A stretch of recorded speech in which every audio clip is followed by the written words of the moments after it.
তারপর দুপুরে রান্না বাড়া, তারপর এই সব বাসন কোসন ধুয়ে এইমাত্র বসেছি। বাবা, চমৎকার। তাহলে বাড়ির বাকি লোকেরা কি করছে? তুমি ওখানে গেছো বলে কি সকলে ছুটি হয়ে গেছে নাকি? হ্যাঁ, তুমি তুমি আমার আর ঠাম্মির কথা কেন শুনছো? আগে আমার কথা জবাব দাও। ওদের বাড়িতে এইসব কাজ আগে কোনোদিন হয়নি নাকি, যে আজ তোমাকে ওখানে গিয়ে সব কাজ তোমাকেই করতে হচ্ছে? কেন হবে না এসব? আগে রোজ হয়েছে, নিত্য হয়েছে। তখন কে করতো সেগুলো? বাড়ির লোকই করতো। এখন আমিও এ বাড়ির লোক, তাই আজ আমি করেছি। তাতে কি হয়েছে? আমার ইচ্ছেতে আমি করেছি। আর শোনো, তুমি কেন এত কথা বলছো? আমি আমার শ্বশুর বাড়িতে কি করব না করব তাতে তুমি কথা বলার কে? এই, খুব তো শ্বশুরবাড়ি করছো। দুদিন আগে পর্যন্ত তোমাকে তো ওরা স্বীকারই করেনি। আরে ঢুকতেও দিত না তোমাকে।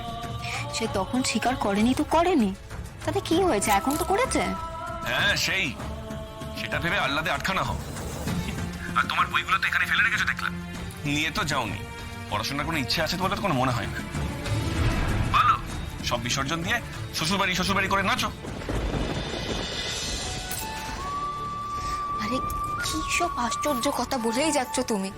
কেন আমার পায়ে পা দিয়ে ঝগড়া করছো আমার সাথে? ওই বইগুলো এখানে এনে কি করতুম আমি? ওই বইগুলো তো পড়া হয়ে গেছে। তুমি বুঝি কলেজে গিয়ে স্কুলের বই নিয়ে পড়তে? বড্ড মুখে মুখে কথা বলছো, কিন্তু বড্ড মুখে মুখে কথা বলছো। তা তুমি বা আমাকে এত কথা কেন বলছো? আমি তো তোমার সাথে কথা বলতে চাই না। ঠাম্মি, ও ঠাম্মি, তুমি আছো নাকি তোমার ফোন এই লোকটার হাতে দিয়ে চলে গেছো? এই দাঁড়াও, ঠাম্মিকে কেন ডাকছো তুমি? ঠাম্মি কি করবে? আমি তোমার সাথে একটা কথাও আর বলবো না। ঠাম্মিকে দাও ফোনটা, নাহলে আমি রেখে দেবো। এই লাজু, আমি তো আছি রে এখানে। খুব লায়ক হয়ে গেছো না তুমি? হ্যাঁ, বড়ের সঙ্গে ফুলসজ্জা করে ওই হবে, বড়ের সঙ্গে ফুলসজ্জাই হবে তোমার। কি বললে তুমি? এই লাজু চুপ কর। শ্বশুর বাড়িতে বসে বসে এই নিয়ে ঝগড়া করছিস? কেউ তোকে জিজ্ঞেস করে কার সঙ্গে ঝগড়া করছিস, তখন কি বলবি তুই? থাম এবার, থাম মা। আমি কি ঝগড়া করছি বলো?